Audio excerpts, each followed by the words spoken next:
नमस्कार विद्यार्थी मित्रांनो, मी प्राध्यापक रवींद्र सरकार, ॲपटेक एज्युटेक करियर अकॅडमी अमरावती येथून आपण बोलतोय आणि आजचा एक नवीन टॉपिक आपण सुरू केलेला आहे आणि त्या टॉपिकचं नाव आहे मिसाईल प्रोग्राम, भारताचा मिसाईल प्रोग्राम। आता यावर प्रश्न काय विचारले जातात, कायम असं विचारलं तर ही टेस्ट कुठून केले जातात, कुठल्या ठिकाणावरून केले जातात, का की अनेकदा असं झालेलं आहे की उत्तर कोरियाने टेस्ट केले आणि त्या जपानवरून ओलांडून दुसऱ्या समुद्रामध्ये जाऊन पडल्या, किंवा मधल्या काळामध्ये भारताचं एक ब्रह्मोस नावाचं क्षेपणास्त्र पाकिस्तानमध्ये जाऊन पडलेलं होतं, पण बरं झालं त्याच्यामध्ये की काही ज्याला म्हणतो आपण न्यूक्लिअर बॉम्ब फिट केलेले नव्हते किंवा अशा अनेक बाबीचे अपघात घडतात। तर याचे ज्या वेळेला टेस्ट केले जातात विद्यार्थी मित्रांनो, त्यावेळेला ह्या टेस्ट करत असताना हे रेंज याची किती असेल याचा अंदाज येत नाही, म्हणून अशी एक ठिकाण निवडलं जातं की जिथे फार लांब लांबपर्यंत कुठलाही देश नसेल आणि ते समुद्रामध्ये पडेल, महासागरामध्ये पडेल, असा एक विचार करून त्याची जागा निवड केली जाते।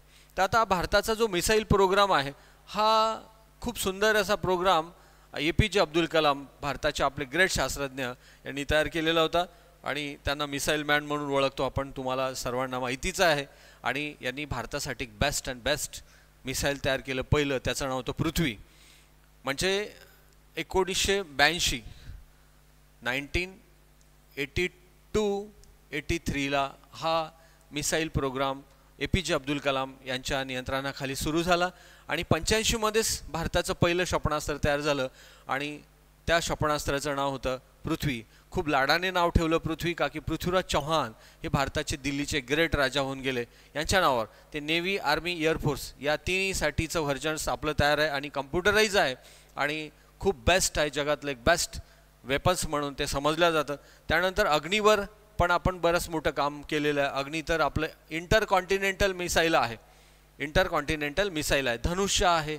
त्याच्यानंतर ब्रह्मोस म्हणजे मॉस्को आणि ब्रह्मपुत्रा या दोन नद्यांच्या नावावरून ब्रह्मोस असं नाव ठेवलं आहे आणि रशियाच्या मदतीने आपण ते तयार केलेलं एक बेस्ट क्षेपणास्त्र पण आपलं आहे। त्याच्यानंतर काम चालू आहे कालीवर, त्याच्यानं काम चालू आहे सूर्यावर, अशी अनेक क्षेपणास्त्र आपण तयार केली। परंतु आज आपण आपला मुद्दा आहे ह्या प्रोग्राम झाला कधी सुरू, 82-83ला आणि अब्दुल कलाम यांच्या अंडर झालं हे तर माहीतच आहे, परंतु ही टेस्ट केल्या कुठे जातात याबद्दल आपल्याला बरेचदा विचारलं जातं। तर ह्या टेस्ट केल्या जातात ओरिसा राज्याच्या किनाऱ्यावर, मिसाईलच्या टेस्ट केल्या जातात ओरिसा राज्याच्या किनाऱ्यावर। याला पूर्वी व्हीलर बेट असं म्हटलं जायचं, आता याला अब्दुल कलाम बेट असं म्हटलं जातं।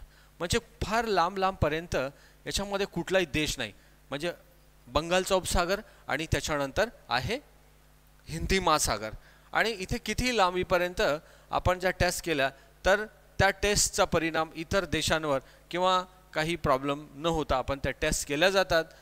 आज हेच लक्षात असू द्यात फक्त एवढं की ह्या टेस्ट कुठे केल्या जातात आणि पुढच्या भागामध्ये आपण बघूया आणखी याच्याबद्दलची माहिती। थँक्यू व्हेरी मच, नमस्कार।